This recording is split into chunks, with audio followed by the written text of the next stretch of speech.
Hello everyone, welcome to my YouTube channel the crazy scholar one. जैसे कि आप लोगों को पता है, हमने पुरानी वीडियो में अपनी में स्टेट लेजिस्लेचर को कंप्लीट कर लिया है। स्टेट लेजिस्लेचर के साथ हमने यूनियन लेजिस्लेचर को भी कंप्लीट कर लिया था। State legislature and union legislature हमारे कंप्लीट हो चुके हैं। आज की वीडियो में हम बात करेंगे about the union executive. Union executive के बारे में आज की वीडियो में हम बात करने जा रहे हैं। यूनियन एग्जीक्यूटिव में इंक्लूड कौन कौन होता है? यूनियन एग्जीक्यूटिव में आते हैं president, vice president and the PM. These are included in the union executive as a political union executive.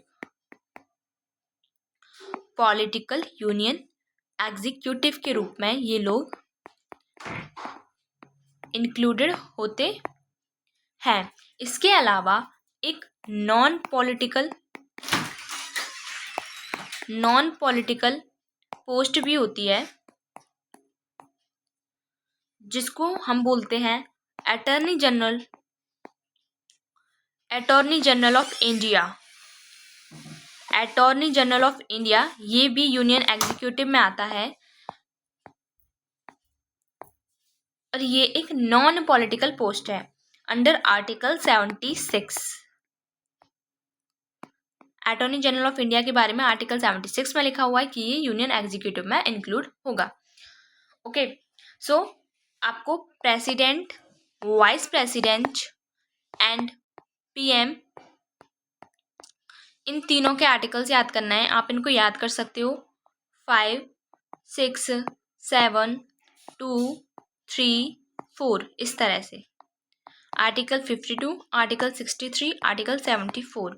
Article 52 president, there shall be a president of India, there shall be a vice president of India. Article 63 and Article 74, there shall be the council of minister headed by the PM. ठीक है, ये लिखा हुआ है article 74 में। I hope this is clear to all. जो हमारा president of India हैं, जो हमारे प्रेसिडेंट ऑफ इंडिया हैं, उनके बहुत सारे नेम हैं। Like he is also known as head executive. Head executive बोला जाता है उन्हें, हेड ऑफ द स्टेट बोला जाता है उन्हें, फॉर्मल हेड बोला जाता है। He is like just a formal head. Titular head बोला जाता है।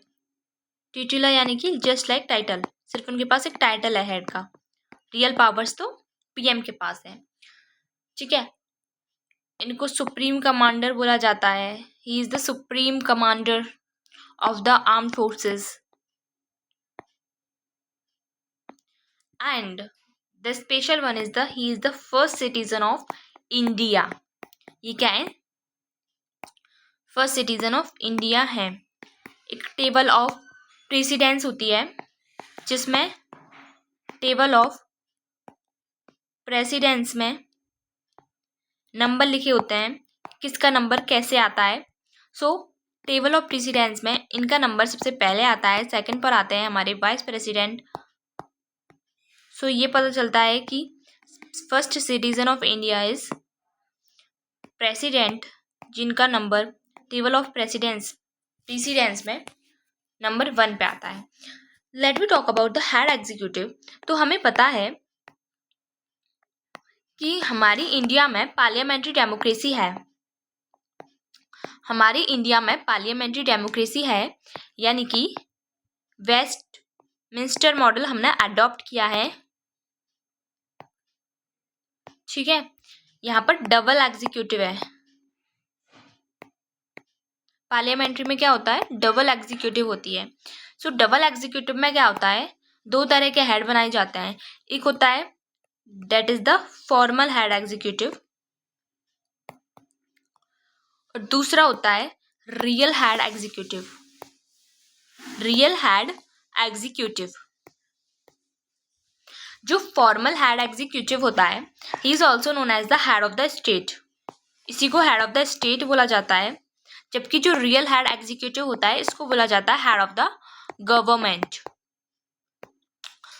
ठीक है, जो हेड ऑफ द स्टेट होता है इसको बोलते हैं हम D jure head. That's mean ये सिर्फ लॉ कानून की नज़र में, in the name of law, कानून की नज़र में हेड है। एक्चुअल हेड जो है वो हेड ऑफ द गवर्नमेंट होता है, जो कि रियल हेड होता है, जो कि इन पावर होता है। This is the de facto head, इसको बोला जाता है de facto head, that is the PM of India. And जो डी जूरे हेड है वो है हमारे प्रेसिडेंट साहब, president of India. Okay, so I hope this is clear. थोड़ा सा हम कंपैरिजन भी कर लेते हैं इसी के साथ साथ इंडिया, यूके और यूएसए का। सो हम एक तरफ इंडिया लिखेंगे, एक तरफ लिखेंगे उसकी टाइप क्या है गवर्नमेंट की, दूसरी तरफ हम लिखेंगे हेड ऑफ द स्टेट है, एक तरफ हम लिख देंगे हेड ऑफ गवर्नमेंट। ठीक है, तो सबसे पहले इंडिया की अगर हम बात करें तो इंडिया में पार्लियामेंट्री डेमोक्रेसी है। इंडिया में क्या है?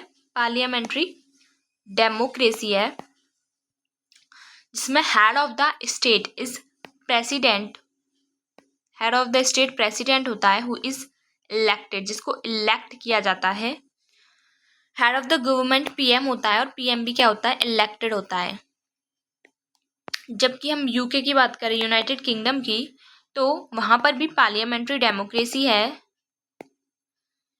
वहाँ पर head of the state president ना होकर किंग या क्वीन होता है, किंग होता है या फिर क्वीन होती है, और ये जो पोस्ट होती है वो डायनेस्ट होती है, इलेक्टेड नहीं होती है, ये डायनेस्ट होती है।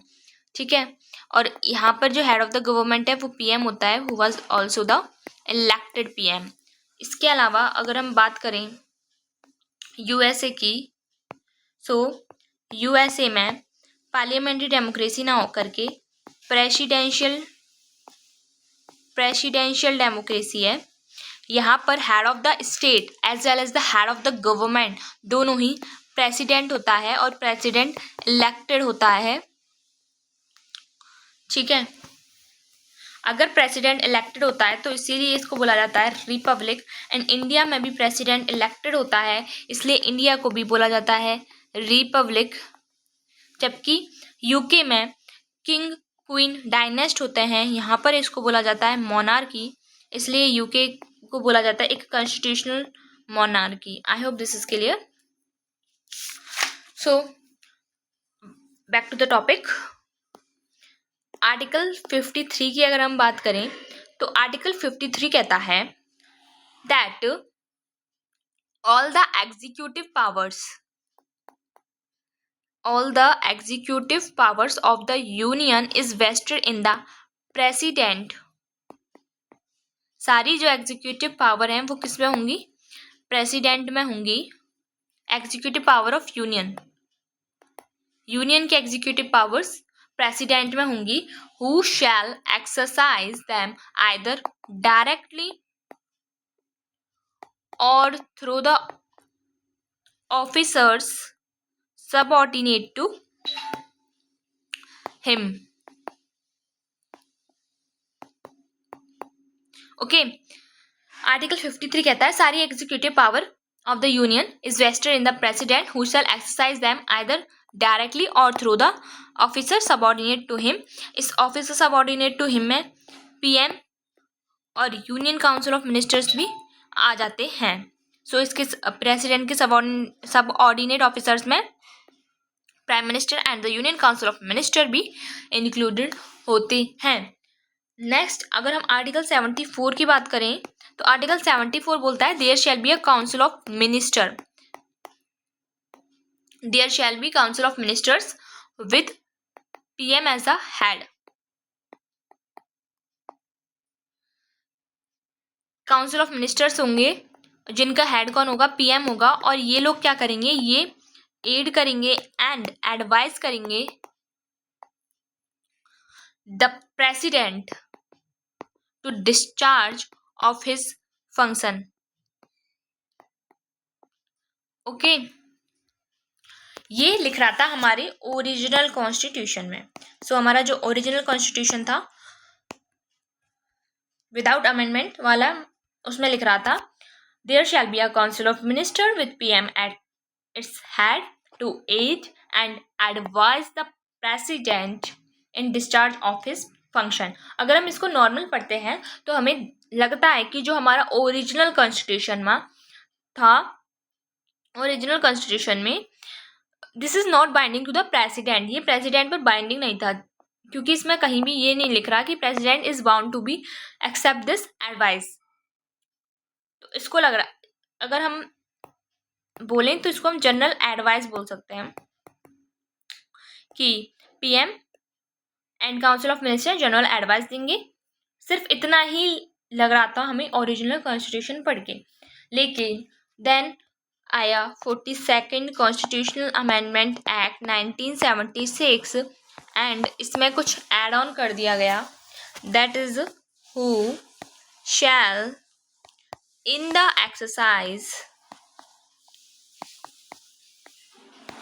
exercise of his functions act in accordance with such advice,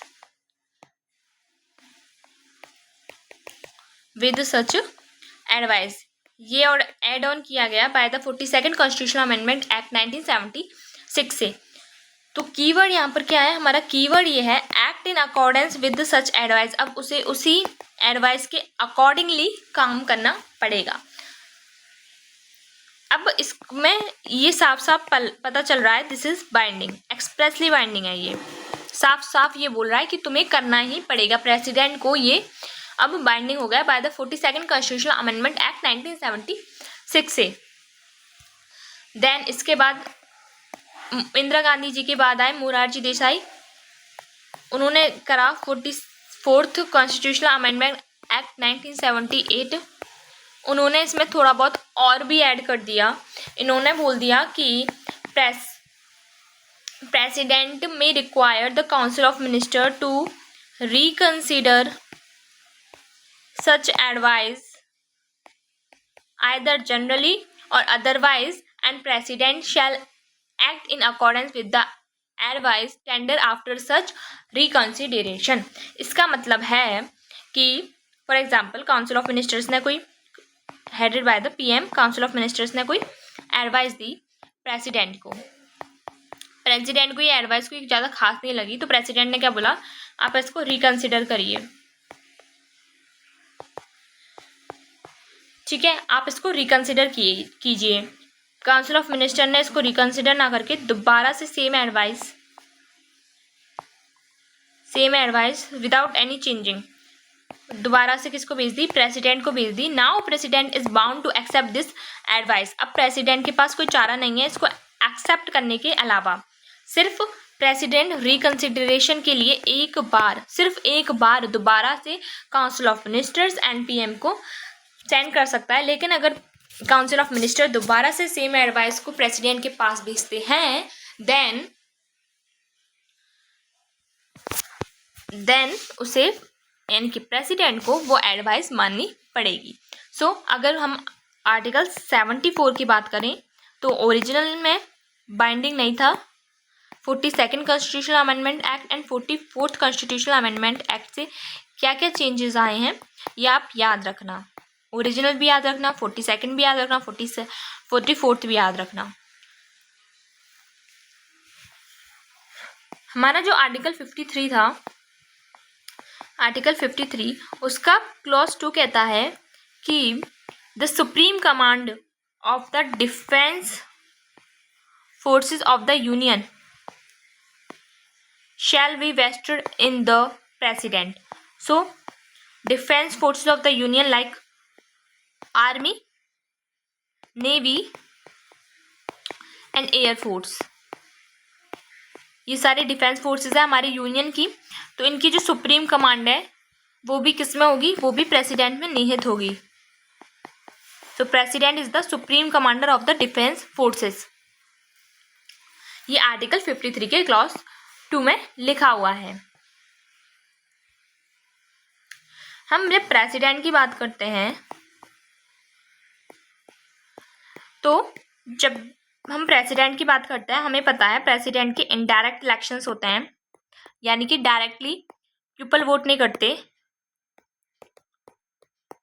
हमने जो एमएलएस चुने हैं, एमपीस चुने हैं, उनमें से कोई वोट करता है, ठीक है। प्रोपोर्शनल रिप्रेजेंटेशन के मेथड से plus single transferable vote system के मेथड से वोटिंग होती है।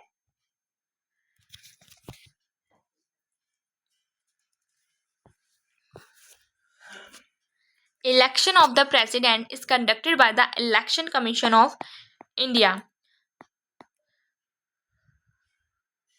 Election commission of India he president के इलेक्शंस भी करवाते हैं।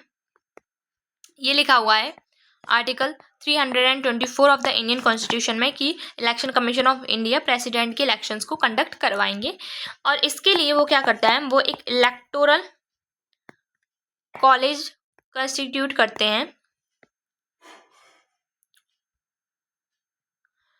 जो प्रेसिडेंट की इलेक्शन है is conducted in accordance with the constitution of India and the presidential and vice presidential elections act and rules 1952. Okay, so elections of the president is conducted in accordance with the Constitution of India and the Presidential and the Vice Presidential Elections Act and Rule 1952.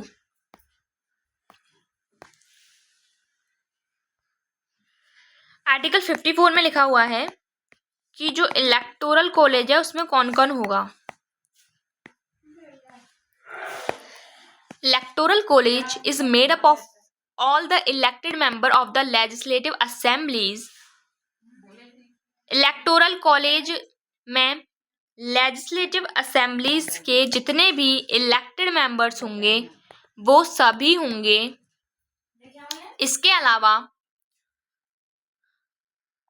UTs के जितने भी elected MLAs होंगे वो भी इसमें include होंगे। UTs में कौन कौन सी यूटीज आती हैं, दिल्ली, पुडुचेरी,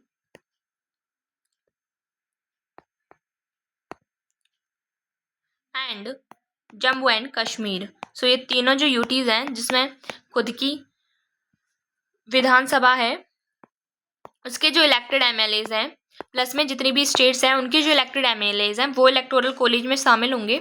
इसके अलावा जो एमपीज हैं, इलेक्टेड एमपीज हैं दोनों हाउसेस के, चाहे वो राज्यसभा हो चाहे वो लोकसभा हो, दोनों हाउसेस के इलेक्टेड एमपीज भी इसमें शामिल होंगे। So the keyword is the here the elected MLAs होंगे एंड इलेक्टेड एमपीज होंगे, नॉमिनेटेड नहीं होंगे, याद रखना।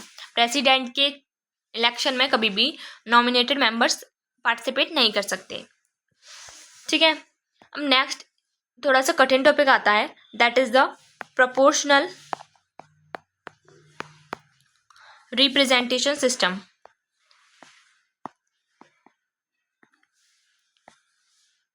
प्रोपोर्शनल रिप्रेजेंटेशन का बेसिक मीन्स तो यही है कि जिसको जितने वोट परसेंटेज मिले उसको इतनी ही सीट मिल जाए इन द पार्लियामेंट, ठीक है। इसका मतलब बेसिक मतलब यही है। जैसे फॉर एग्जांपल अगर किसी को 40% वोट मिल रहा है तो उसको 4 सीट मिल जाएंगी, अगर किसी को 20% वोट मिला है तो उसको 2 सीट मिल जाएंगी, अगर किसी को 80% वोट मिल रहा है तो उसको 8 सीट मिलेंगी, like that. This is the proportional representation system. This is different from the first past the post system.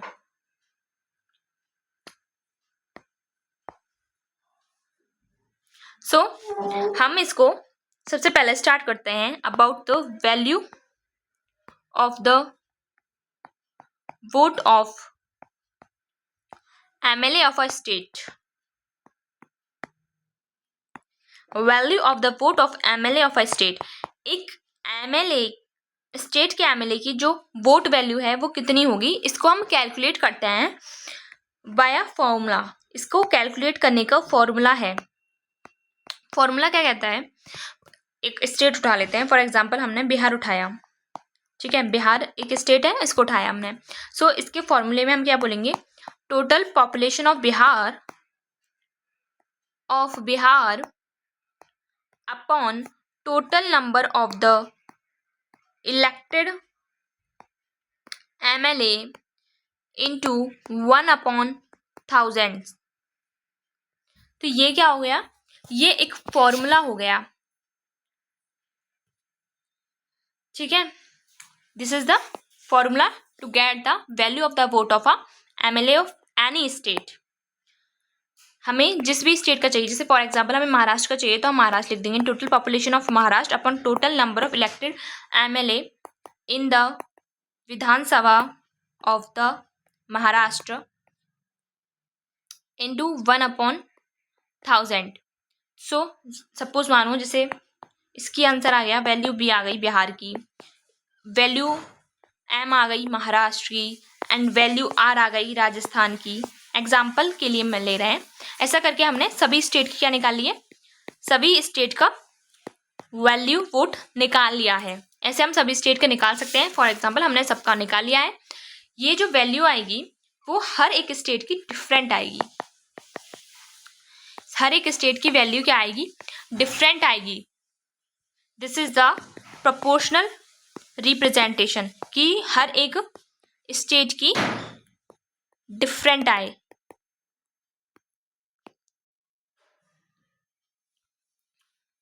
क्योंकि हर एक स्टेट की जो पॉपुलेशन है वो डिफरेंट रहेगी, वहाँ के जो एमएलए की काउंटिंग है एंड जहाँ वहाँ पर जो एमएलएज हैं वो भी डिफरेंट रहेंगे, इसलिए हर एक स्टेट की जो वोट वैल्यू आएगी वो भी डिफरेंट आएगी। अब मानते हैं कि जो बिहार के एमएलए की जो वोट वैल्यू है वो एक्स आई है, ठीक है, और जो बिहार में इलेक्टेड मेंबर्स हैं वो वाई हैं, ठीक है। तो हम क्या करेंगे, अगर हमें टोटल वोट वैल्यू निकालनी है, टोटल वोट वैल्यू अगर हम निकालेंगे तो टोटल वोट वैल्यू में हम एक्स मल्टीप्लाई बाय वाई कर देंगे, तो ये बिहार की वोट वैल्यू आ जाएगी, पूरे बिहार की, बिहार से कितने वोट जा सकते हैं टू द प्रेसिडेंट।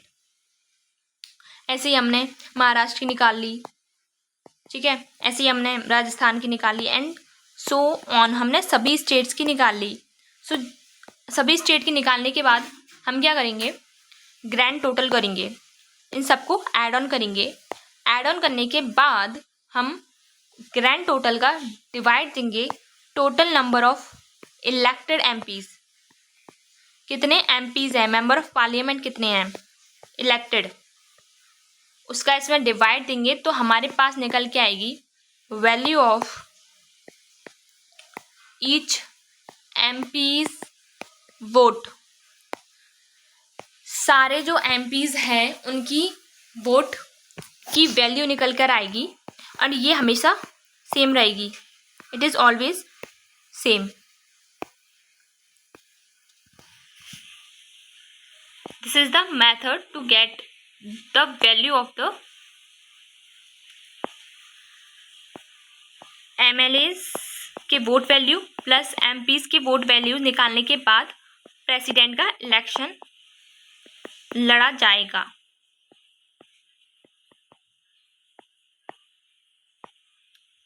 नेक्स्ट आता है that is the first past the post system, FPTP। ये जो सिस्टम है वो यूजुअली इंडिया के इलेक्शंस में यूज़ किया जाता है, लाइक लोकसभा के इलेक्शंस हों, विधानसभा के इलेक्शंस हों, तो FPTP सिस्टम से इसको यूज़ किया जाता है। इसका बेसिकली मेन मतलब है कि जिसके पास मैक्सिमम वोट होंगे वही विनर होगा, मैक्सिमम वोट वाला ही विनर होगा। For example A, B, C and D, ये चार लोग इलेक्शन लड़ रहे हैं, सो पहला इंसान गया, उसने ए को वोट किया, बी सी डी रिजेक्ट हो जाएंगे ऑटोमेटिकली। दूसरा इंसान गया, उसने बी को सपोर्ट किया, तो बी सी डी रिजेक्ट हो जाएंगे। तीसरा इंसान गया, उसने बी को सपोर्ट किया, बी को वोट किया, और सी डी और ए ऑटोमेटिकली रिजेक्ट हो जाएंगे। ऐसे करके फॉर एग्जाम्पल 10 लोगों ने इलेक्शन में हिस्सा लिया है, पार्टिसिपेट लिया है, यानी कि वोटिंग की है 10 लोगों ने, और 4 कैंडिडेट्स हैं।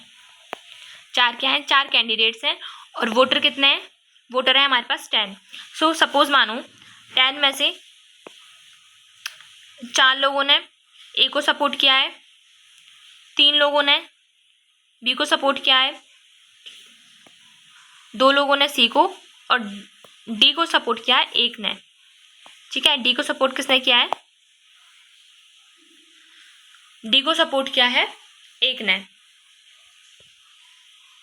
तो विनर कौन हो जाएगा? ऑब्वियसली ए विनर हो जाएगा, क्योंकि मैक्सिमम वोट किसके पास है? ए के पास मैक्सिमम वोट है, इसलिए वो क्या बन जाएगा? वो विनर बन जाएगा। This is the fast and simple system. This is fast as well as the simple system. ये फास्ट भी है एंड सिंपल सिस्टम भी है, और ये थोड़ा इकोनॉमिकली बेनिफिशियल भी है। इकोनॉमिकली बेनिफिशियल भी है, इसमें थोड़ा पैसा कम खर्च होता है। बट हम इसको देखेंगे तो ये एक्यूरेट भी नहीं है, हम इसको प्रॉपरली एक्यूरेट नहीं कह सकते, क्योंकि हमने अभी देखा है एग्जाम्पल के थ्रू कि अगर 4 लोगों ने ए को वोट किया है, ए को क्या किया है? वोट किया है 4 लोगों ने। सो उन्हीं बाकी के 6 लोगों ने, 10 थे क्योंकि वोटर्स, तो 6 लोगों ने ए को रिजेक्ट भी किया है, and the rejection percentage is higher than the liking percent. मतलब सिर्फ 4 लोगों ने ही उसको लाइक किया है, उसको सपोर्ट किया है, उसको वोट किया है, बट 6 लोगों ने उसको रिजेक्ट किया है। लेकिन हम क्या करते हैं सिस्टम में? हम इस 4 वाले को ही विनर बनाएंगे, क्योंकि इसके पास मैक्सिमम वोट थे। This is the basically first past the post system. जहां पर मैक्सिमम वोट होंगे वही जीतेगा, जो सबसे आगे वो जीतेगा। It is not the true indicator of democracy. ये हमारी डेमोक्रेसी का ट्रू इंडिकेटर ही नहीं है, ये हमारी लोगों की चॉइस को ढंग से नहीं रिप्रेजेंट कर पा रहा, क्योंकि अगर 4 लोगों ने पसंद किया है तो 6 लोगों ने रिजेक्ट किया है, and democracy is what? The choice of the people. तो चॉइस तो 6 लोगों की थी नहीं, वो फिर भी वो इलेक्शन में जीत गया।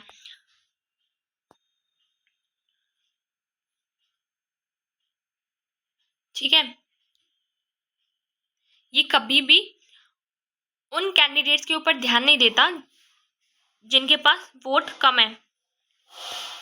अगर उन सबके वोट मिला लिए जाएं तो उसके वोट, तीनों के वोट उससे ज़्यादा होंगे, यानी कि सपोर्ट उन तीनों को मिला करके ज़्यादा मिला है। एक को रिजेक्शन भी काफ़ी मिला है, एक को रिजेक्शन भी मिला है अगर उसको सपोर्ट मिला है तो। लेकिन हम इसी को इसलिए चुनते हैं क्योंकि हमें यहाँ पर क्विकर रिजल्ट मिल जाते हैं। क्विक रिजल्ट्स के लिए, प्लस में इकोनॉमिकली बेनिफिशियल है ये, इसके लिए हम इस मेथड को चुनते हैं। लेकिन हमारे जो प्रेसिडेंशियल इलेक्शंस होते हैं, प्लस में जो वाइस प्रेसिडेंशियल के जो इलेक्शंस होते हैं, उनमें हम इस सिस्टम को यूज़ ना करके कोटा सिस्टम यूज़ करते हैं। ठीक है, कोटा सिस्टम मैंने आपको बताया था शायद, या फिर नहीं बताया था, बता देती हूँ। कोटा सिस्टम होता है 50% + 1। उसको कोटा ऑफ द वोट्स लाना पड़ता है, जो विनिंग कैंडिडेट होता है उसको 50% + 1 का लाना पड़ता है। ठीक है, इसका फॉर्मूला होता है कोटा का total number of votes upon number of post +1 + 1। This is the formula of quota. For example, total number of votes 10 है, पोस्ट कितनी है? एक प्रेसिडेंट है, एक वाइस प्रेसिडेंट है, तो अगर प्रेसिडेंट का इलेक्शन है तो एक ही प्रेसिडेंट होगा, प्लस में 1 + 1, ये फॉर्मूला हो जाएगा। सो 10 वोट थी अपॉन 2 + 1, सो कोटा नंबर कितना हो गया 6, कितना हो गया 6।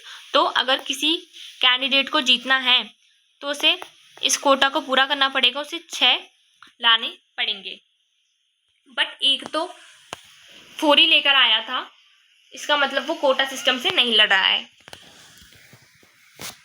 उसने यूज़ किया है first past the post system. और इंडिया में first past the post system है for local elections like Lok Sabha and Vidhan Sabha. But president और वाइस प्रेसिडेंट के लिए जो हमारे इलेक्शन सिस्टम यूज़ करता है that is the quota system और the single transferable vote system और the proportional representation method. It is the true democratic choice, क्योंकि अगर 6 लोग उसे पसंद कर रहे हैं तो ये ज़्यादा लोगों की चॉइस बन जाता है। ठीक है, 6 लोग अगर पसंद कर रहे हैं तो ज़्यादा लोगों की चॉइस है। रिजेक्शन उसको थोड़ा कम मिला है, 10 में से सिर्फ 4 रिजेक्शन है, बाकी 6 ने सपोर्ट किया है। नेक्स्ट हम पढ़ते हैं that is very important, single transferable vote system.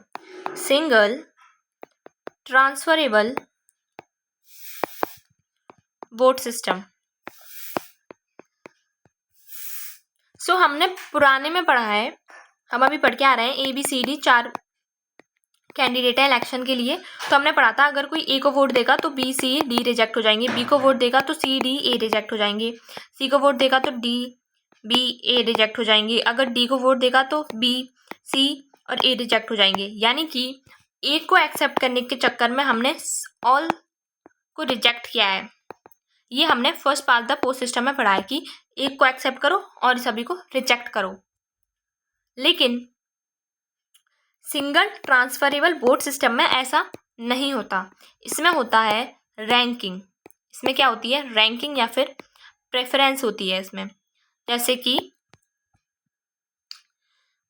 A B C and D।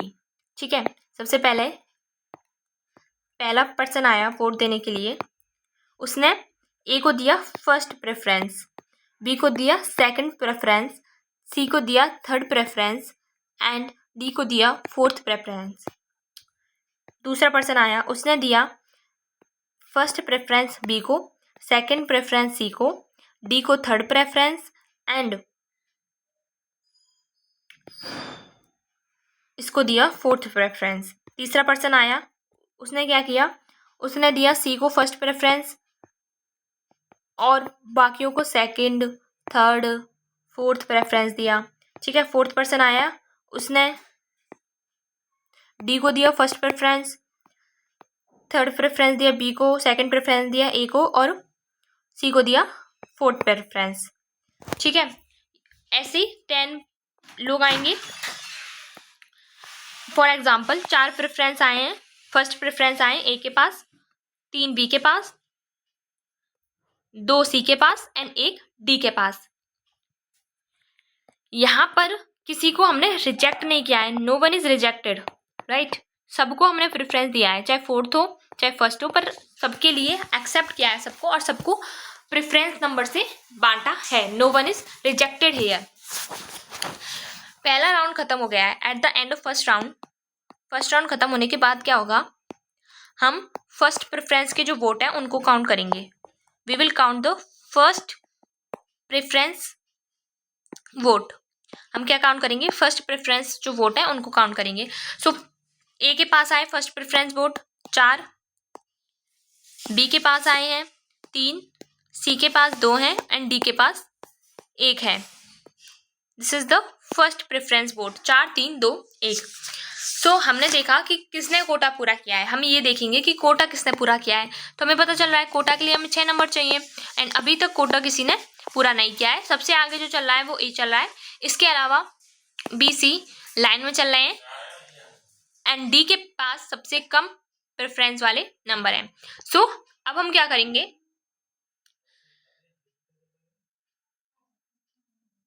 जिसको लीस्ट वोट मिला है, दैट इज D। सबसे लीस्ट वोट मिला है D को, एक ही वोट मिला है, हम D को एलिमिनेट कर देंगे। डी एज अ कैंडिडेट तो एलिमिनेट हो जाएगा, लेकिन कीप हिज वोट वैल्यू, हम जो इसकी वोट वैल्यू है उसको अपने पास रख लेंगे। और ये जो वोट वैल्यू है ये हम देंगे सेकंड प्रेफरेंस वाले को। किसको देंगे? सेकंड प्रेफरेंस वाले को ट्रांसफर कर देंगे। फॉर एग्जाम्पल जैसे कि डी को फर्स्ट प्रेफरेंस कहाँ मिली थी? डी को फर्स्ट प्रेफरेंस मिली थी, इस 4 वाले पर्सन ने डी को फर्स्ट प्रेफरेंस दी है और सेकंड प्रेफरेंस दी है ए को। तो इस हम ये जो फर्स्ट प्रेफरेंस है ये ट्रांसफर हो जाएगी ए के पास, क्योंकि सेकंड प्रेफरेंस है ए की। तो हम इसको ए को प्रेफर कर देंगे, ए को ट्रांसफर कर देंगे। सो ए की वोट वैल्यू हो जाएगी 5, बी की रहेगी 3, सी की रहेगी 2 और डी एलिमिनेट हो गया। अब डी का कोई काम नहीं है, अब ए बी सी 3 कैंडिडेट बचे हुए हैं। अभी भी हमने देखा कि कोटा किसी ने पूरा किया, तो आंसर इज नो, किसी ने अभी तक कोटा पूरा नहीं किया है, क्योंकि कोटा के लिए हमें 6 नंबर चाहिए। ए सबसे आगे है बट अभी उसने कोटा पूरा नहीं किया है। अब सबसे कम है तो हम देखेंगे अब सबसे कम कौन है? सी है, जिसकी सबसे कम वोट है। तो हम क्या करेंगे? सी को एलिमिनेट करके उसकी जो वोट है उनको रखेंगे, keep his vote value, and हम देखेंगे कि सेकंड प्रेफरेंस किसको दी गई है। सपोज मानो सेकंड प्रेफरेंस ए को दी गई थी, तो सेकंड प्रेफरेंस अगर ए को दी गई है तो हम क्या करेंगे? ये जो 2 नंबर है ए को देंगे, तो ए की जो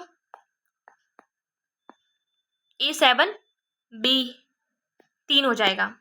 अब सिंपल सी बात है, A7 हो गया तो उसको कोटा मिल गया, अब वो जीत गया है। अब वो क्या बन गया? अब वो विनर बन गया, अब वो जीत गया है, क्योंकि उसने अपना कोटा अचीव कर लिया है। कोटा अचीव करने के लिए हमें चाहिए थे सिर्फ 6, उसको मिल गए हैं, अब 7 मिल गए हैं total.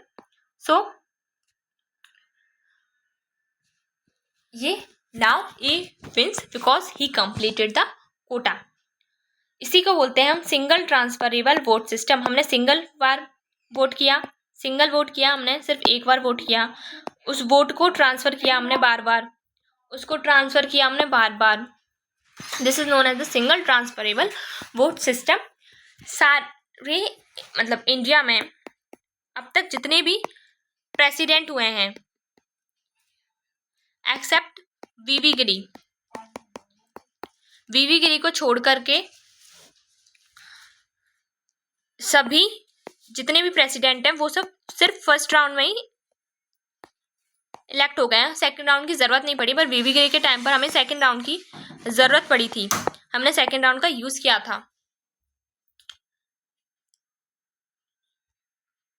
Neelam Sanjiva Reddy was elected unopposed. Neelam Sanjiva जो रेड्डी थे, ही वॉज द प्रेसिडेंट जो कि अनअपोज थे, उनको किसी ने अपोज ही नहीं किया था। तो दोनों एग्जाम्पल याद करना, एक तो वीवी गिरी का जहाँ पर हमें सेकंड काउंट करना पड़ा था, एंड नीलम संजीव रेड्डी का जो कि अनअपोज जीते थे, ये भी याद रखना। जब भी हम single transferable vote system proportional representation की बात करते हैं तो हमें ये भी याद रखना है कि इसमें नोटा नहीं चलता। जैसे कि हम लोकसभा और विधानसभा के नॉर्मल इलेक्शंस लड़ते हैं तो हम नोटा सिस्टम को यूज़ कर लेते हैं कि हमें किसी को वोट नहीं देना तो हम नोटा लगा देंगे, बट इन सिस्टम में हम नोटा इज़ नॉट एप्लीकेबल, और ये सीक्रेट बैलेट के होते हैं। सीक्रेट बैलेट का मतलब है पार्टी जो डायरेक्शंस हैं, जिनको हम विप बोला जाता है, पार्टी डायरेक्शंस नहीं दे सकती है, विप का कोई काम नहीं है। Whip is the party directions, party निर्देश देती है कि ऐसा करो, ऐसा करो, इसको वोट करो, इसको वोट मत करो। तो इनमें विप नहीं चलती है, सीक्रेट बैलेट से होते हैं, किसी को ये भी नहीं पता चलता किसने किसको वोट दिया है। एमपीज और एमएलएस के जो वोट हैं वो फुल्ली सीक्रेट होता है एंड यूनिफॉर्म वैल्यू होती है इनकी। I hope this is clear to all. So आज की वीडियो में काफ़ी लॉन्ग हो चुकी है, इतना ही रखते हैं। नेक्स्ट वीडियो में हम about the qualification of a candidate for the president election इसको पढ़ेंगे। Thank you so much for watching this video. Video पसंद आया हो तो इसको लाइक करना, अपने फ्रेंड्स के साथ शेयर करना, और चैनल पर पहली बार आए हो तो चैनल को सब्सक्राइब जरूर करना। Thank you guys.